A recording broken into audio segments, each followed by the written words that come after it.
In today's video we're going to be doing some more water drop refraction photography, but this time it's with a difference.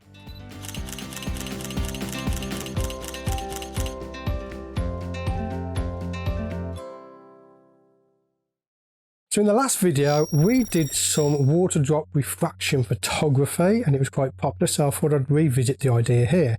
Now I have taught this multiple times on the channel, but I've never taught this particular technique. And that is doing water drop refraction photography on a plane of glass and having your subject underneath it. So that's what we're going to set up in this video. So I'm going to quickly set this up now. But before we do, I need to talk to you about the piece of glass that you use. Now obviously you want to make sure that the glass is clean. However, when you put your water drop onto your glass, like this, you notice how the water drop flattens out. Now that's not going to give us a very good result. It's going to look awful. We want it to bead up, and that's because there's no, I believe it's because there's no surface tension available on this piece of glass. It's too clean basically.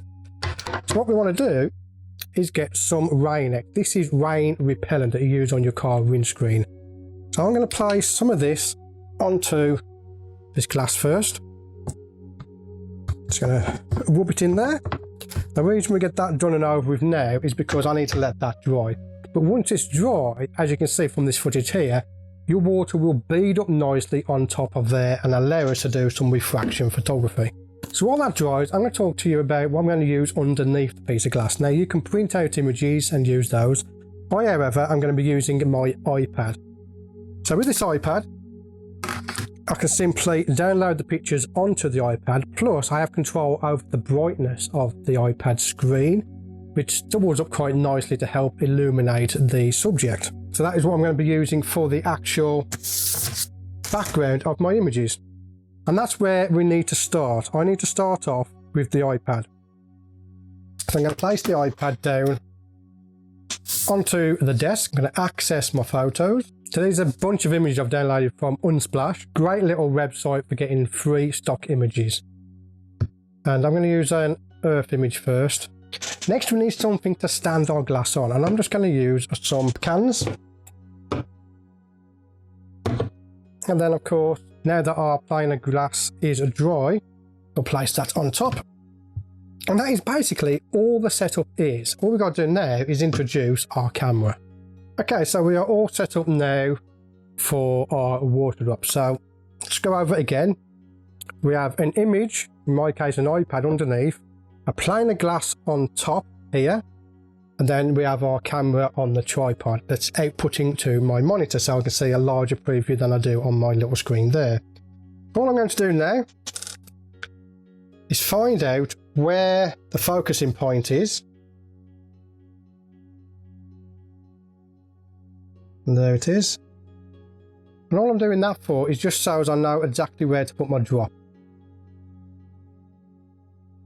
And I'm going to go for a simple image on this one. Just one single drop for now. Let's just reposition my tripod. And then we're going to focus so that the refracted image inside the drop is in focus.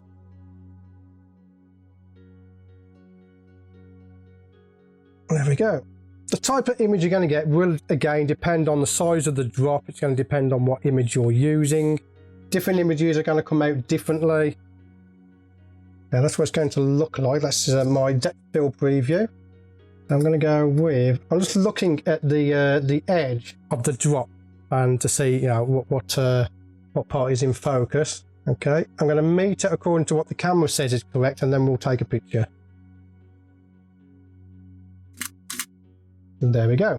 I'm just going to turn off the overhead camera since you can't really see much with the overhead camera anyway. So I've turned off the light for the overhead camera. And I'm going to scroll through some images.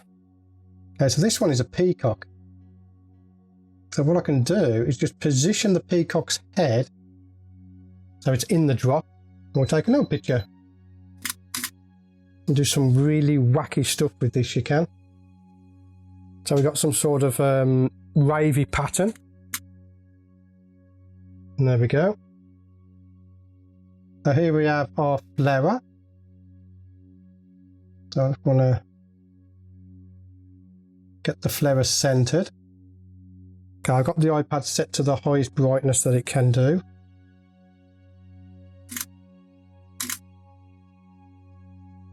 at that. That is a nice shot. I like that. And you can see you can have a lot of fun with this type of photography. Let's go for a butterfly. So I'm currently at f10 ISO 400. Again, the shutter speed will change depending on what's on the iPad. And that one didn't really work out good. Let's try something else. After you've had a play with that, the next thing you can have a play with is a spray bottle. So I'm just going to spray onto the glass. There we go.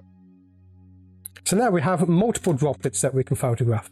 Periodically, do check your focusing because it does change. So I'm going to come back to this dark one here. I like this image.